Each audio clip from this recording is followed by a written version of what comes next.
Hi and welcome to another gaming video, and in today's video I want to talk about emulation on a small screen. And I've been into game emulation for many years. If you're not sure what that is, it's the ability to play other game systems, usually unofficially, on other systems.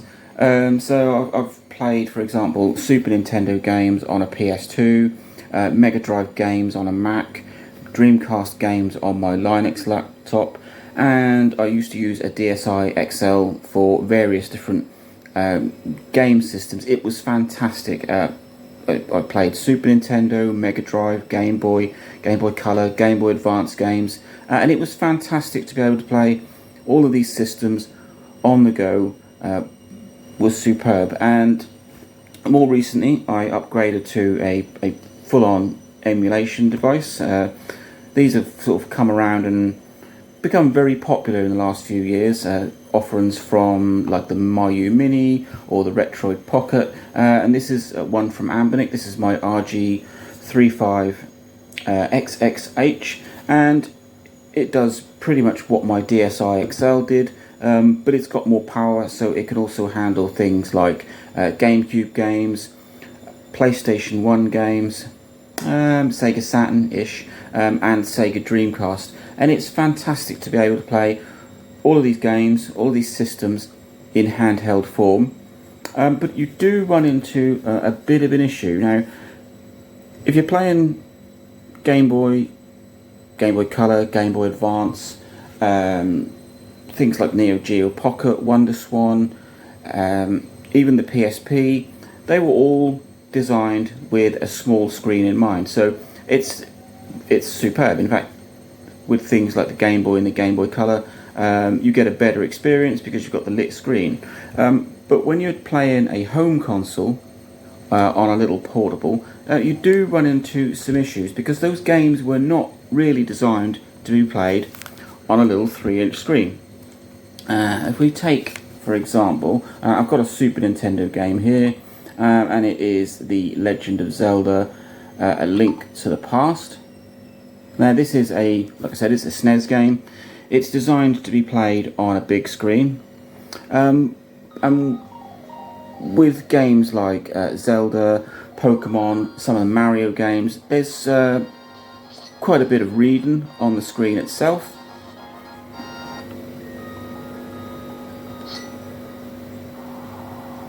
And if you're reading on a screen this size, it can be a little tricky, because these games were not designed to be played on a screen of this size. And that is the one little issue that I've come across. And so there's a lot of reading on this one.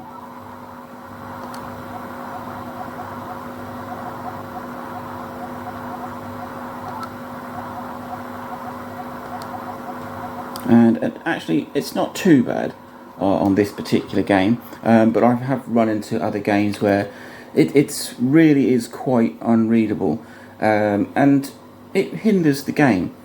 It's not this device's fault, it's not any device's fault, because those games were not designed to be played on a little 3-inch screen. The one bonus of this particular model and some other handheld emulation devices is it does come with a HDMI out, so I can plug this into my TV. I did a video on this previously, and play all of these consoles via this. So this becomes the console and the controller in one, and I can play them on my TV.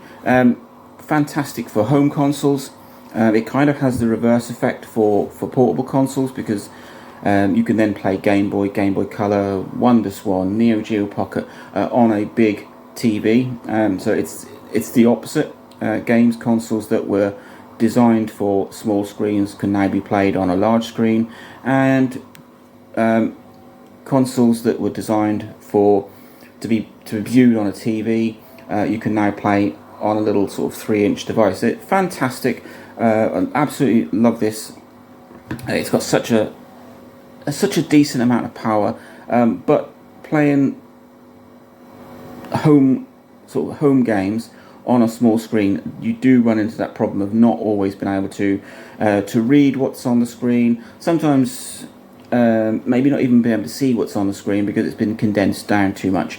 And I think you do sort of run into the same problem with the Nintendo Switch. This hybrid console, made to be displayed on a TV, but you can also play it in handheld mode, or if you've got a Switch Lite, you play it on there. And there are a few games that I've only got a Switch Lite, so I am stuck to the 5.5-inch screen of the Switch Lite. There are some games there that are clearly designed to be played on a TV. That the main focus of it is to be played on a big screen, and it can suffer a little bit with playing it in handheld mode or playing it on a Switch Lite.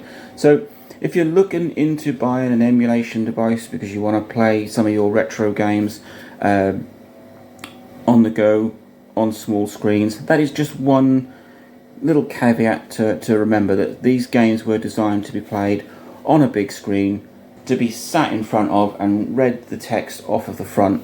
And sometimes you can run into some issues if you're playing it on a little 3-inch screen. So there you go. Emulation is fantastic. Being able to play home consoles on the go is superb, but you can run into that just that little, oh, can I read everything that's on the screen? And it depends on the sort of games you're playing. Most of the games I play, there isn't too much to read on screen, but if you were playing like a Zelda game, some of the Mario games, Pokemon games, or some sort of RPG where there's lots to read, you could run into issues reading off of a screen this size. Let me know. I hope you enjoyed the video. Like, subscribe, enjoy.